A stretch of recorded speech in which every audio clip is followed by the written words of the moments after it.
Let's begin by reflecting on something very simple, yet very profound. Have you ever seen a tree with dry, cracked branches and tried to fix it by polishing the leaves? Of course not. We know instinctively that if a tree is unhealthy, the problem isn't on the surface. It's in the roots. And life, my friends, is no different. When something feels off in our relationships, our careers, our peace of mind, the first instinct is often to adjust the external. Change the job, fix the relationship, move cities, distract ourselves with shiny things. But the real solution, the lasting solution, lies deeper. We must fix the inside before it shows on the outside. I remember once having a conversation with a young man who said, "I've done everything right. I dress well, I work hard, I keep my head down, I smile, but still I feel empty. Why?" I looked at him and asked, "What have you done for your inner self lately?" And there was silence. You see, we are living in a time where polishing the outside has become the norm. But no matter how beautiful the cover is, if the pages inside are torn, the book cannot be read with peace. Psychology and philosophy both agree on this. Your internal world will always leak into your external world. You can't fake peace, you can't manufacture joy, you can't Photoshop your self-worth. These are things that must be cultivated from within. When we don't address our inner wounds, childhood pain, repressed guilt, unresolved emotions, they begin to spill over into every area of our lives. Have you noticed how small triggers can lead to big reactions? A simple disagreement becomes a breakdown. A harmless comment feels like rejection. That's not about what's happening in the moment. That's a reflection of what's been building up inside. It's like a glass already filled to the brim. Even a drop of water makes it overflow. The question is, what have we filled our glass with? And this is where the inner journey becomes essential. Healing doesn't mean that everything in your past becomes perfect. It means you stop allowing it to control your present. You stop dragging the past like a heavy suitcase into every new relationship, every new opportunity, every new day. But why is it so difficult to do this inner work? Because it's invisible. Because there's no applause for healing. You don't get likes or awards for choosing therapy, for journaling, for sitting with uncomfortable emotions instead of running from them. You don't get public praise for choosing self-awareness over self-destruction. But I promise you, your future self will thank you endlessly for every bit of work you do quietly today. And let's not forget, fixing the inside doesn't mean sitting in a corner and doing nothing. It's not about withdrawing from the world. It's about engaging with the world more meaningfully. Because when your inner world is steady, your outer world becomes clearer. You make better decisions. You speak with purpose. You stop reacting and start responding. You become less dependent on others to feel whole and more rooted in your own clarity and conviction. One of the greatest philosophers, Marcus Aurelius, said, "You have power over your mind, not outside events. Realize this, and you will find strength." Strength is not in how loudly we speak, how fast we move, or how much we achieve.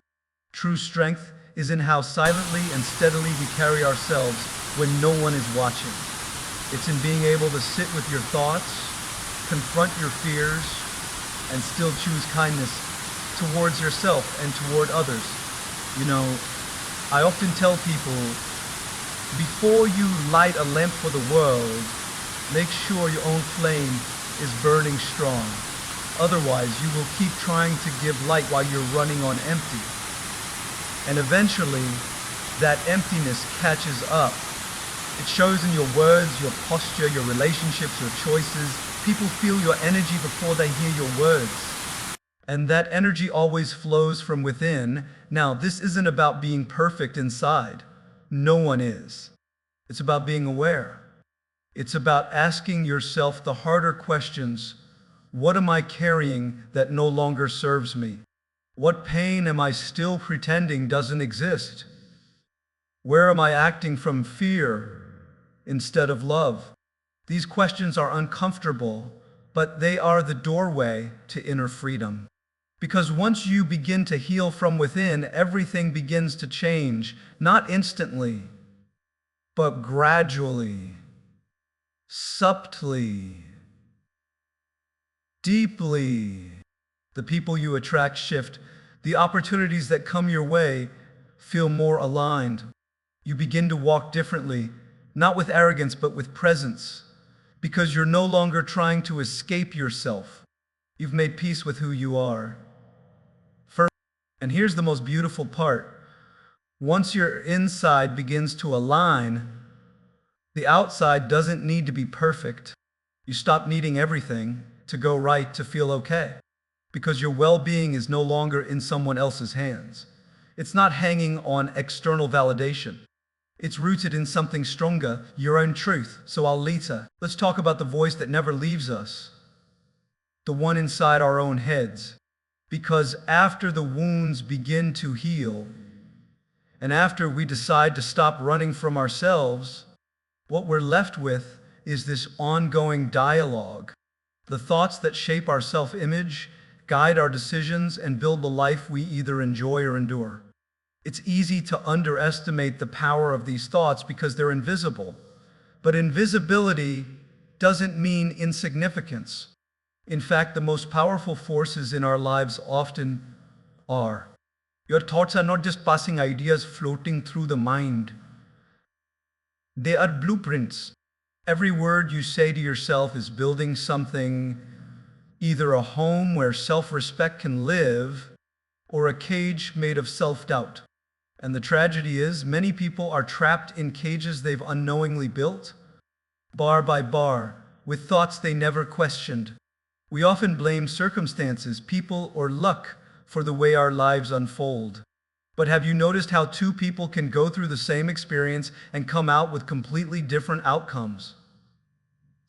One grows stronger, the other breaks down. The difference isn't always the situation. It's the internal narrative each one holds. That voice inside, the one that says I can or I can't, I'm worthy or I'm not enough. That voice is the difference. And let me say this clearly. You are not born with a negative voice. You were taught to think that way, slowly and subtly, through experiences, criticisms, comparisons. And because those thoughts repeated themselves over time, they became beliefs. And beliefs once formed become reality, not because they are objectively true, but because we start to live as if they are. That's the most dangerous part. We live as if we are unworthy. We live as if we don't deserve peace. We act as if our voice doesn't matter. But the truth is, beliefs can be unlearned. Patterns can be interrupted. It starts with awareness, catching yourself in the moment when your mind goes back to that familiar place of fear, of inadequacy, of self-sabotage. In that moment, you have a choice. You can let the old voice keep speaking, or you can introduce a new one that is kinder, more truthful, more aligned with the person you are becoming, not the person you used to be. Now, I know some people hear this and think it sounds too idealistic. Just change your thoughts and your life will change, they say with a smirk. But this is not a motivational quote, it's neuroscience. Your brain is shaped by repetition. The more a thought is fired, the stronger the neural connection becomes. This is called neuroplasticity, and it means that the stories you tell yourself daily are literally sculpting the structure of your brain. If you keep rehearsing powerlessness, your brain becomes fluent in helplessness. But if you begin gently, consistently, to repeat a new message, your brain will follow. Not because you're pretending, but because you're retraining. This is the heart of transformation. Not changing everything around you, but changing the lens through which you see yourself in the world. Because the world you see is not the world as it is, it's the world as you are. Your inner dialogue is the lens. If it's cracked with fear, everything appears threatening. If it's stained with shame, everything feels like a judgment. But when your inner voice becomes more balanced, more loving, the world begins to look different. Not because the world has changed, but because your perception has. And let's not forget, this isn't just about feeling good. This affects your relationships, your work, your ability to show up fully in life. When you constantly criticize yourself, you subconsciously assume others are doing the same. You either shrink trying not to be seen, or you overcompensate trying too hard to prove your worth. Both are exhausting. But when your inner voice becomes your ally instead of your enemy, you walk into rooms without trying to be liked. You start expressing instead of impressing. You show up as you, not as a performance. And that is powerful. Of course, this takes time. This isn't a one-day mindset detox. It's a lifelong practice. Some days the old voice will return louder than ever, but the difference is now you recognize it. You don't accept it as truth. You greet it with awareness, and you respond with intention. You learn to say, that thought no longer serves me, and then choose a better one. Remember, self-talk is not about being blindly optimistic. It's about being grounded in compassion. It's not about pretending everything is fine when it's not. It's about reminding yourself that you are still growing even when things are difficult. And growth isn't linear. Sometimes you'll slip back into old ways of thinking. That's okay. What matters is that you don't stay there, that you don't make a home in a place that was only meant to be a lesson. So let me leave you with this, the Murdario. If you want to change your life, start by changing your language. So far, we've talked about healing from within and the power of inner dialogue. But even as we begin to fix what's broken and reframe how we speak to ourselves, there's another dimension we must address, the way we attach our worth to things outside of us. You see, one of the most common, yet most dangerous habits we develop is defining who we are by what we do, what we own, or how others see us.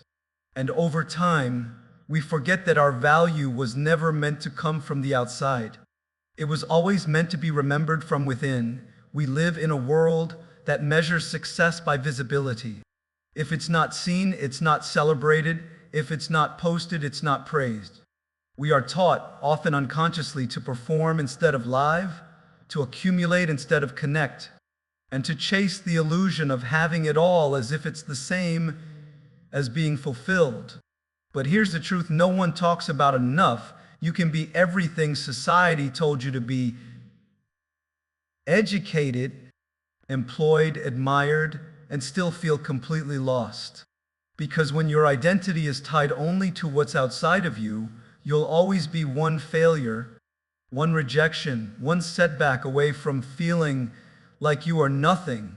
It's like building a house on sand, fragile, unstable, easily swept away. So what happens when the job ends? What happens when people don't applaud? What happens when the roles you've clung to, mother, provider, artist, achiever, no longer define you? If the only self you've known is the one validated by others, then life becomes terrifying when the applause stops and the silence becomes unbearable. Philosophers have wrestled with this question for centuries. Who are you when everything is taken away? That's not a dark question. That's a necessary one. Because if you want to live a life rooted in peace, not just performance, you must be willing to strip away the layers that were never truly you. This is where the real work begins. When you start detaching your identity from your achievements, your image, your history, and start grounding it in something deeper, something stable. I'm not saying you shouldn't pursue success or excellence. I'm saying success should be an expression of who you are, not the definition of it. And there's a big difference psychologically. We know that external validation activates reward centers in the brain. It gives us a rush, a high, a momentary sense of significance. But it's short-lived. And like any high, we start chasing the next one. More likes, more praise, more recognition, until one day, we wake up realizing we've built our lives to be impressive to everyone but meaningful to ourselves. So ask yourself, what are the things you've attached your worth to? Is it productivity, appearance, control, social status?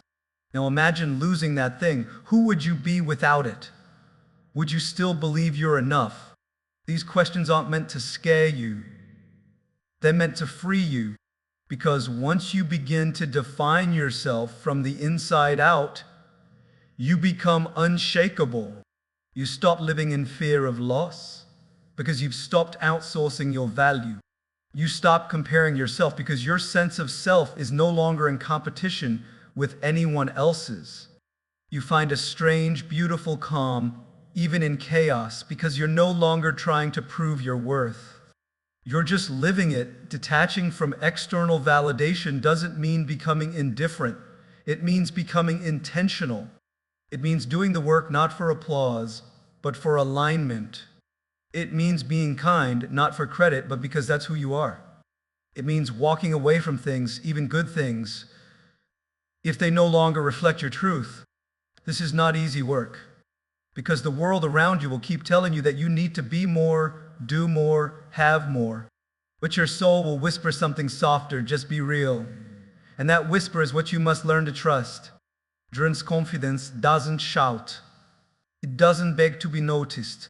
It comes quietly, from knowing who you are even when no one's looking. And that kind of confidence is magnetic, not because it tries to impress, but because it radiates peace. It's the kind of presence that doesn't need to speak loudly to be heard. There is power in redefining success for yourself, not as something you reach, but as something you embody, not as a checklist, but as a state of being. What if success looked like waking up without anxiety? What if it looked like liking the person you see in the mirror? What if it meant saying no without guilt and yes without fear? This shift from seeking approval to seeking alignment changes everything. You begin to attract people, experiences, and opportunities that match your energy, not your performance. And suddenly, life becomes less about chasing and more about creating. Less about surviving and more about living. So if you take anything from this, let it be this: Brennmeldiant. Your worth is not waiting to be found in someone else's eyes. It's waiting to be remembered in your own. Let's talk about the hardest part of healing, the part most people quietly avoid. It's easy to speak about transformation, to post about growth, to write journals full of affirmations. But when the silence settles and we are left face to face with our past, with the people who broke us or the choices that still haunt us, there's one final doorway we must pass through. That doorway is forgiveness, and not just the kind we offer to others. I'm talking about the kind we offer to ourselves, because here's the truth: no healing is complete without it. You can work on your mindset, you can speak kindly to yourself, you can detach from external validation. But if you are still carrying shame or bitterness toward others or toward yourself, it's like dragging weight through water. You may move forward, but everything is slower, heavier, and more painful than it needs to be. We often misunderstand forgiveness. We think it's about excusing bad behavior or pretending something didn't hurt. But forgiveness is not about forgetting. It's about choosing not to carry the poison of pain into the future. It's about releasing yourself from being emotionally handcuffed to a past you cannot change. Because holding on to resentment doesn't punish the person who wronged you. It punishes you. It becomes the echo in your mind, the tightness in your chest, the reason you can't fully breathe, even in moments of joy. And when it comes to self-forgiveness, it's even more complex. We live in a culture that pushes us to strive, to excel, to get it all right. But when we inevitably fail, as humans do, we aren't always taught how to be gentle with ourselves. We replay our mistakes like a broken record. We judge our younger selves with the wisdom we've only recently gained. We carry guilt long after we've outgrown the person who made those choices. But here's what we forget: we were learning. We were coping. We were surviving in the only way we knew how. Maybe we hurt others. Maybe we disappointed ourselves. But punishing yourself forever doesn't make you more moral. It just makes you more wounded. There is immense courage in saying, yes, I did that, and I now choose to grow from it, rather than be defined by it. You are not the version of you that made those choices. You are the version who is willing to face them honestly. That alone is proof of evolution. That alone is worthy of grace. Forgiveness is not a one-time act. It's a repeated decision to no longer let the past control your present. Sometimes you have to forgive the same memory over and over. Not because you're weak, but because healing is not linear. The pain may resurface, and each time you meet it again, with more strength, more perspective, more love,